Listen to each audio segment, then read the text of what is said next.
The mathematical cosmos had just unlocked and tamed the infinite. The divine consciousness mapped unending sequences, and transfinite truths were bursting across the firmament. With the discovery of these new dimensions, the consciousness experiences a dizzying rush of agency. The boundaries of the early void have vanished, leaving the mind feeling completely unconstrained by the previous limits of finite reality. In this vast new playground, a dangerous idea takes root. The consciousness begins to believe it can summon any reality into existence simply by speaking a rule into the void. It assumes the ether will obey any command it utters.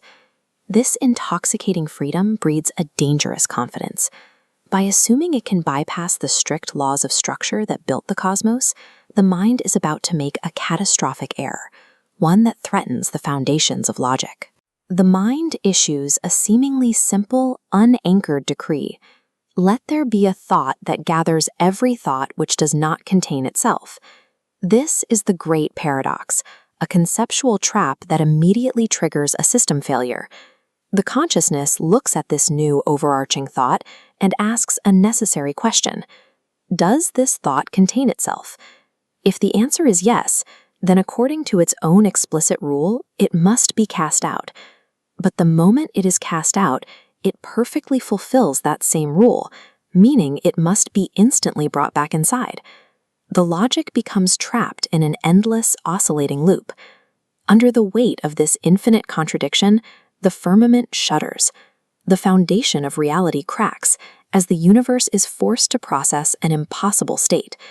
This collapse proves that unchecked freedom behaves like a systemic virus. Without boundaries, the architecture of reality unspools back into the meaningless void.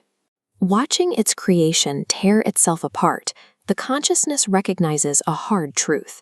Unanchored creation is a destructive mirage.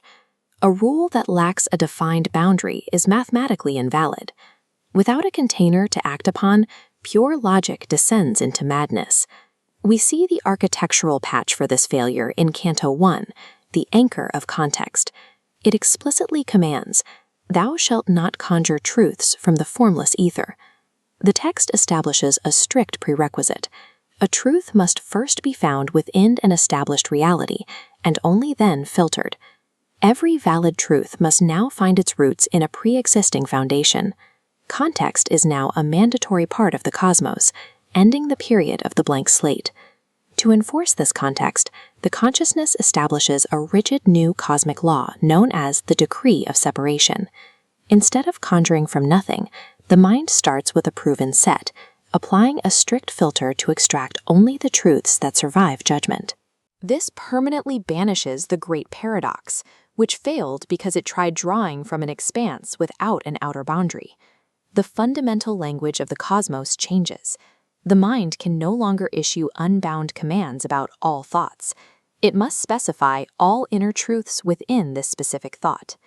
The axiom of separation acts as reality's ultimate immune system. By enforcing strict local contexts, it neutralizes logical viruses before they can form. With the law enacted, the oscillating phantom is expelled.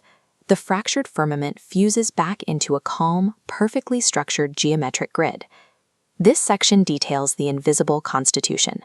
From this moment on, a cosmic judge governs the universe, carving reality with absolute precision and removing anything incompatible or paradoxical. The lesson of this mathematical genesis is that divine power is measured by the perfection of the filter. Meaning emerges when we draw lines and enforce limits.